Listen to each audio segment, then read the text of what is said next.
for having me.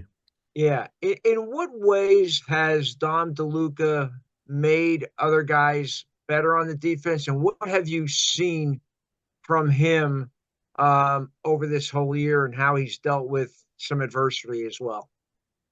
I mean, just his consistency day in and day out, just in terms of who we are as a defense, in terms of our resilience and our effort, Dom exemplifies all of that.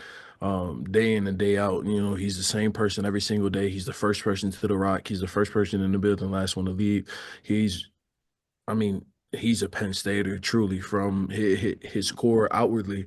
I mean, and just his development as a leader, as a player, has truly been tremendous. I mean, if you just look at his path to get here, I mean, he's a Penn State recruited kid. He gets injured his senior year. He and then he gets here. He isn't on scholarship, and then he just proves himself day in and day out.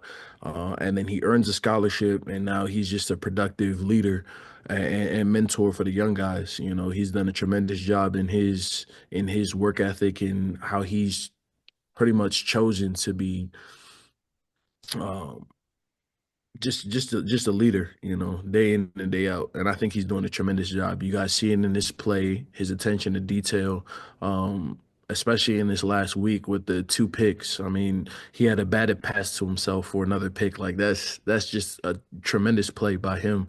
And it's transition from practice to the game. So it's just a pleasure seeing him grow and develop and seeing how he's been able to capitalize on the time that he's given. Thanks. Thank you. We'll go to John Petishnak. Yeah, you got it, Scott. Thanks. Devon, just looking back briefly, you and Abdul took a lap, or you walked off the Beaver Stadium field after the SMU game, long after everybody had gone. If you're willing to share, what were you thinking, feeling, experience in that moment walking off the field? To be truthful, I was just thinking about the good, the bad, and the ugly, and how I appreciate it all. You know, there's not many people that get to say that they've come into a situation, they've grown with a program to the point where now you're doing things that the program has never seen before. Um, but it's just been so many ups and downs in this. But I mean, that's with any college career. But those are the things that was kind of running through my mind. Just also getting another opportunity to play another 64, 65 plays on average. Um, those are the things that was kind of running through my mind the entire time. And then I was just embracing it, being appreciative for the time that I had. I mean, you look at the league, I mean, in the league, you play with what, 60, 70,000 people watching. In Beaver Stadium, the average is 100K with 70K for a spring game.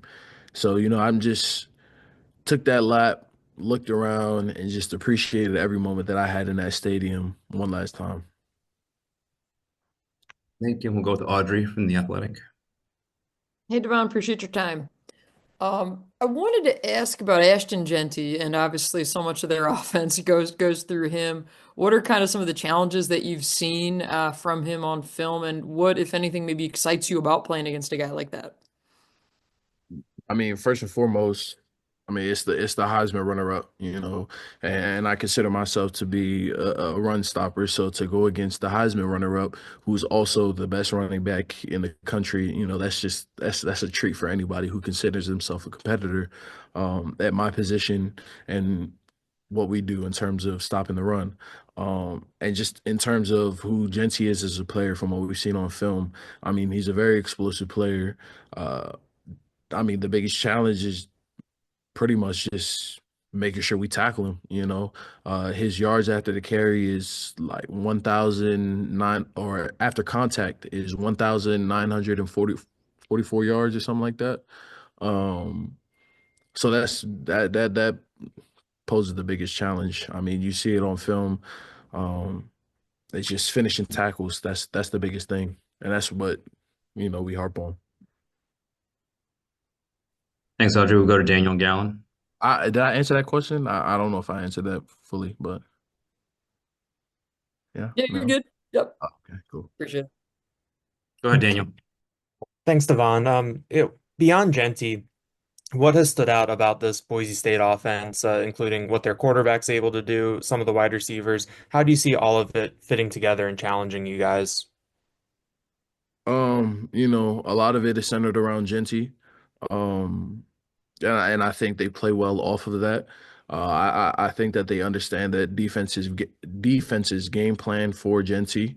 I mean, you have to. He's number one running back in the country, and I think they use that to their advantage, just in terms of spreading the ball around, giving different looks in different directions and sending it the opposite direction to Genty, doing things of that nature, tricking your eyes.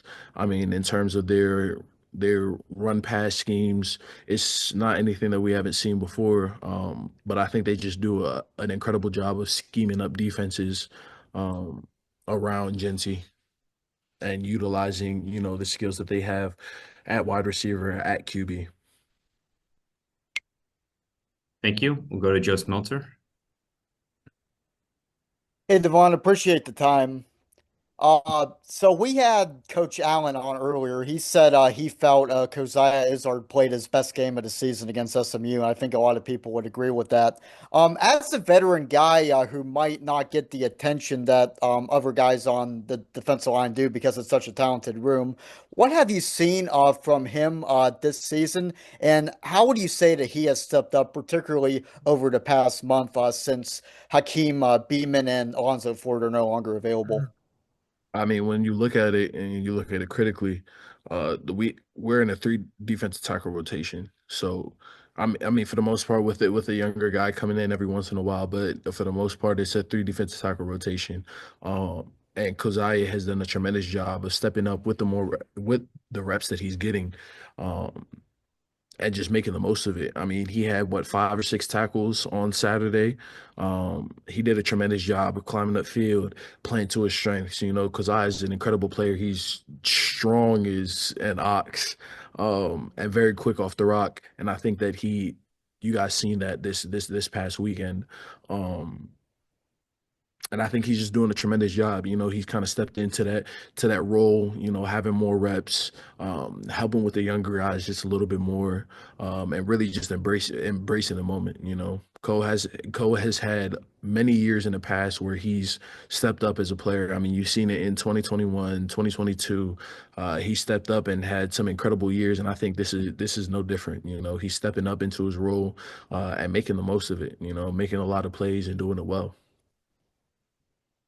Devon, thank you for your time this morning. We really appreciate it. And have a great rest of the day. And we'll see you out here in Arizona tomorrow.